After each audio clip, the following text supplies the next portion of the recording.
안녕하세요. 명쾌한 최 원장입니다. 저는 알러지를 치료하는 한의사인데요. 알러지를 치료했는데 우연치 않게도 간경화, 간암이 낫는 것을 발견하게 되어서 이제는 알러지 자체를 치료하기보다 간경화, 간암을 비롯한 난치성 질환을 치료하는 것으로 더 유명하게 됐습니다. 질환과 상관없이 많은 환자분들과 보호자들이 아주 많이 반복해서 질문하시는 주제가 있습니다. 이걸 먹으면 간에 좋을까요? 간에 좋은 음식이 뭐가 있나요?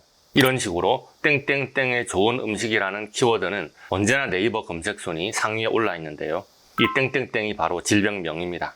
그래서 명쾌한 최 원장 유튜브 채널에도 블로그에 톡톡에도 뭘 먹으면 좋겠냐는 이런 질문은 끝도 없이 올라오거든요.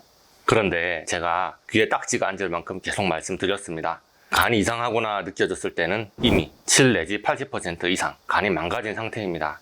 간 기능이 저하된 상태에서 몸에 좋다고 먹는 약과 음식은 간에 도움이 되기보다 부담이 되는 경우가 훨씬 많습니다. 솔직히 말해서 간에 도움이 되기보다 부담이 되는 경우가 훨씬 많다. 이렇게 말하는 것은 아주 순하고 착하게 말씀드린 겁니다. 유튜브로 영상을 찍을 때는 제 영상이 불특정 다수에게 도움이 되어야 한다는 생각을 하기 때문에 최대한 가능성을 열어놓고 여러분에게 도움이 될 수 있을 만한 각종 방법을 다 동원해서 영상을 찍은 겁니다. 그 말이 무슨 말인고 하니 명쾌한 최 원장을 찾아와서 진료를 받으시는 분들에게는 저렇게 부드럽게 돌려 말하지 않습니다. 유튜브에서는 여러분에게 도움이 되는 식단과 생활요법, 건강관리에 대해서 아주 많은 잔소리를 늘어놓았지만 결론적으로 그런 게 도움이 별로 안 되셨을 겁니다. 제 생각에는 명쾌한 알러지 치료 이외에 간경화를 낫게 할 수 있는 방법이 없습니다. 제 의견이 아닙니다.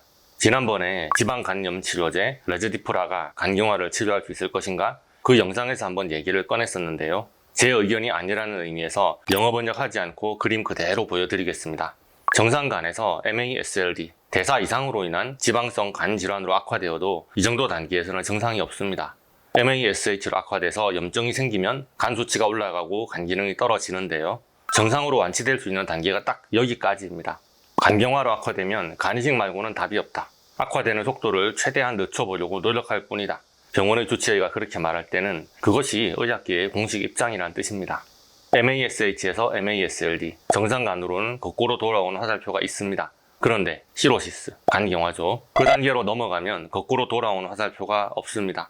악화되는 방향으로만 화살표가 있네요. 그래서 간경화 진단을 받으신 환자분들, 간에 뭐가 좋습니까? 많이들 물으시지만 이걸 먹어서 간이 좋아진다 할 만한 게 있었으면 간이식밖에 답이 없다는 말을 공식적으로 할 이유가 없지 않습니까? 그나마 제가 알러지를 치료하면 간이 좋아진다는 사실을 알아냈어요. 물론 알러지를 치료할 수 있다라는 말을 들으시면 의사 선생님들은 아마 고개를 갸우뚱거리실 겁니다. 알러지도 의학적으로는 치료할 수 있는 질환이 아니고 더군다나 간경화도 낫는 질환이 아닌데 알러지를 치료하면 간경화가 낫습니다라니? 이런 말은 한국말이기는 한데 의학적 지식이 충만한 분께는 너무 이해가 안 되는 외계어에 가까운 말입니다. 말이 안 된다고 느껴지는 문장이니까 명쾌한 최 원장은 사기꾼 냄새가 풀풀 풍기는 거 아니겠습니까? 누군가가 그러는데 간경화를 치료할 수 있으면 빨리 노벨의학상을 따야지 왜 유튜브에서 이러고 있냐고 하시던데요. 그러게요. 그런데 저는 한의사인지라 노벨 한의학상이 없어서 그런 쪽으로 제 갈 길이 아니라고 생각합니다. 어쨌든 저는 의학적인 방식이 아닌 한의학적 관점과 한의학적 치료 방식으로 알러지를 치료하던 중이고 그것을 통해서 간 질환을 호전시키는 클리닉을 하고 있기 때문에 여러분에게 감히 한의학적 방식으로 간경화를 낫게 하는 방법을 말씀드리고 있지만 그 외에 어떤 음식이, 어떤 약이 간경화에 도움이 되냐고 물으시면 솔직히 말해서 제가 유튜브로 해드릴 말이 하나도 없습니다.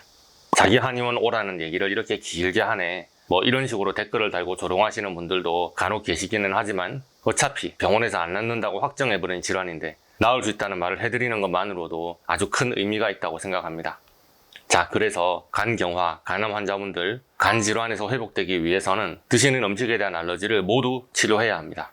여러분들이 너무 좋은 음식을 드시고 국내 최고의 의료기관에서 최고의 케어를 받으면서 몸에 좋다는 각종 영양제와 치료제를 다 들이부어도 간 상태가 악화되는 것을 막지 못할 겁니다. 국내 최고의 의료진들이 다 달라붙어서 VIP 병실에 누워 각종 치료를 받아도 간경화가 악화되는 것을 막지 못합니다. 현재 여러분이 선택할 수 있는 모든 치료법과 각종의 식이요법의 진실은 이러합니다. 간이 안 좋은 상태라면 어떤 것도 맞는 것은 없습니다. 유튜브에서는 예쁘고 착하게 말했지만 여러분이 정말 명쾌한 한의원을 찾아오신다면 제 환자분들께는 그동안 각종 치료를 받아도 간이 좋아질 만한 효과를 보지 못했던 것은 간 환자분의 몸에 맞는 것이 하나도 없기 때문입니다. 그렇게 말씀드렸을 겁니다. 간 상태가 나빠지지 않게 유지하는 것만으로도 의학적으로 볼 때 최선이라고 합니다. 그래서 정기검진 때 병원 가보시면 나빠진 것은 없네요. 지난번과 비슷합니다. 6개월 후에 오세요. 이게 검진 때 들을 수 있는 말의 전부입니다. 나빠졌으면 뭐라고 할까요? 지난번보다 나빠졌네요. 3개월 후에 오세요. 아니, 그러면 병원에서는 뭘 해주냐고 하니 간 이식을 언제 할지 그 타이밍을 말해주는 것입니다. 그러면 약은 왜 주는 겁니까? 이렇게 질문하시는 분도 계셨어요. 병원에서 주는 약은 간경화를 치료하는 약이 아니고 그저 증상을 완화시키는 임시 방편입니다. 그것 외에서는 병원에서 해줄 수 있는 것이 없습니다. 무언가 획기적으로 간이 좋아질 만한 뭔가가 병원에는 없습니다. 의학적인 치료법은 간 이식밖에 없습니다. 그런데 차마 내 자식 간을 떼서 받을 수는 없지요. 그냥 차라리 이러다가 죽는 것밖에 답이 없나 하는 찰나에 여기 한의원의 유튜브 영상을 보고 이렇게 찾아와 봤습니다. 지푸라기 잡는 심정으로 와 봤습니다. 이렇게 생각을 하시면서 저를 찾아오신 분들에게 저는 모든 음식과 영양소에 대한 알러지를 다 치료해줘야 합니다. 그렇게 해야만 간이 회복될 수 있고 어느 한계 이상 회복되지 못하던 그 한계선을 뛰어넘습니다. 라고 말할 겁니다. 네, 그렇습니다. 제가 운영하는 명쾌한 한의원보다 더 좋은 병원은 너무너무 많습니다. 저는 이렇게 입원실 한의원 하나 만들지 못해서 여러분들이 외래로만 진료를 오게 하여 정말 고생하게 만드는데, 대한민국에 보면 자연치료 클리닉도 많고 정말 몸에 좋은 최고의 재료로 밥을 지어 정성스럽게 만들어주는 요양병원도 많고 공기 좋고 물 좋은 곳에서 아무 걱정 없게 심리적인 부분까지도 케어해주는 병원도 많습니다. 그런데 제가 간경화 환자분, 간암 환자분들을 초진 때 만나서 알러지 검사를 해보면 그동안 치료받았던 것 중에서 맞는 것이 거의 없었습니다. 그렇게 정성스럽게 드셨던 현미식, 유기농 야채, 간에 좋다는 산해진미 다 챙겨 드셨어도 그런 것들이 몸에 안 맞았습니다. 어떤 영양제도 주사제도, 이뮨셀도 아스코르빈산도, 마이어스 칵테일도 전부 다요.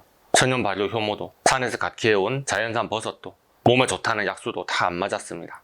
제가 하루에도 수십 명씩 만나는 간 환자분들 상황은 다 그러하였습니다. 에이, 정말 그럴까요? 네, 여러분, 사실입니다. 여러분이 간경화에 걸리고 간암에 걸리는 이유는 여러분이 자연식물식, 천연 야채식, 현미식, 유기농 식이요법을 안 해서가 아닙니다. 정말 몸에 좋다고 알려진 것들인데 그것들을 먹었을 때 간이 이것들을 제대로 처리하지 못합니다. 우리가 접하는 것과 내 몸의 기에너지가 서로 충돌하는 것을 제가 알러지가 있다고 표현하는데요. 알러지가 있는 것을 먹으면 그게 몸에 들어가서 좋은 역할을 할까요? 남들은 먹고 머리가 좋아지는 슈퍼푸드라는데 알러지가 있는 사람이 먹으면 그걸 먹고 온몸이 간지럽고 입술과 눈과 목의 점막이 부어오르면서 숨이 안 쉬어지고 토하고 쓰러집니다. 그게 몸에 좋겠습니까? 두드러기가 나고 간지럽고 하면 몸에 나쁘구나 하고 바로 아실 겁니다. 그러나 굳이 간지럽지 않아도 에너지의 충돌을 일으키는 음식은 신체 대사를 떨어뜨리고 가뜩이나 기능이 떨어져 있는 간 기능에 부담을 줍니다. 간은 신체 내부로 침입한 간염 바이러스, 독성 물질을 해독하고 스트레스를 해결하면서 간 세포도 정식을 해야 하고 또한 암세포와 싸워 이겨야 하는데 몸에 안 맞는 이런 음식을 먹으면서 해야 할 일을 제대로 해내지 못하고 계속 에너지를 빼앗기기만 합니다. 문제는 간 기능이 떨어질수록 몸에 안 맞는 음식들, 몸의 기순환을 막으면서 불쾌한 과민 반응을 일으키는 음식들이 점점 늘어날 거란 사실입니다. 몸에 잘 맞는 음식이 몸에 100의 에너지를 줄 수 있다면 알러지가 있는 음식을 먹는 것으로는 오히려 30의 에너지를 소모합니다. 마이너스 30으로 몸이 데미지를 입는 거죠. 여러분은 좋은 음식을 먹었다고 생각하지만 간은 알러지가 있는 음식을 소화 흡수하고 대사 처리하기 위해서 에너지를 다 뺏기고 탈진합니다. 여러 조합의 알러지 음식을 찾아서 먹는 것, 특히나 좋다고 맹신하며 과량으로 드시는 것은 오히려 마이너스로 에너지를 갉아먹는 데 일조합니다. 여러분은 암이 나을 수 있을까요? 간세포가 살아나는 게 가능할까요? 그렇게 질문하십니다만 그나마 기능이 정상적인 간세포가 증식하게 하고 또 면역계가 암이 커지고 전이되는 것을 막기 이전에 먹는 음식과 양념, 각종 식재료와 음식 첨가물이 몸에 들어가서 해를 입히지 않게 만드는 것이 더 우선입니다. 그 과정이 잘 진행되면 몸에 필수적으로 필요한 기초 영양소의 효율이 올라가고 신체 내에서 재기능을 하게 되고요. 그 바탕 위에서 간의 합병증이 호전되고 간 기능이 올라가는 것이 간 치료의 핵심입니다. 명쾌한 체원장 채널을 구독하신 간 환자분들에게는 너무나 당연한 이야기일 수 있는데요. 오늘은 오래간만에 기본적인 이야기를 해봤습니다. 제가 영상으로 간경화 식이요법을 공개하고 여러분께 추천드렸지만 느낌이 좋아요, 뱃속이 편안해요, 삼킬 수 있어요 말씀하시지만 악화되는 속도를 늦춰주고 현재의 컨디션을 좋게 해줄 뿐 그 식이요법만으로는 간이 낫는다고 말씀드리기는 어렵습니다. 여러분은 제가 올려둔 간 식이요법을 아무리 열심히 잘하고 시중에 나와 있는 어떤 건강법이나 치료를 아무리 받아도 어느 한계선을 넘어가기는 어려울 겁니다. 알러지라고 하는 큰 벽이 그 한계의 선입니다. 그래서 식단은 정말 중요하고 생활 습관을 바꾸는 것도 정말 중요하며 양방의 표준 검사와 치료를 제때 빼먹지 않고 잘 받고 체크하는 것도 정말 중요한데 감히 간을 치료할 수 있다고 말할 수 있는 비밀은 바로 명쾌한 알러지 치료에 있다는 것을 오늘은 이렇게 강조해서 말씀드렸습니다.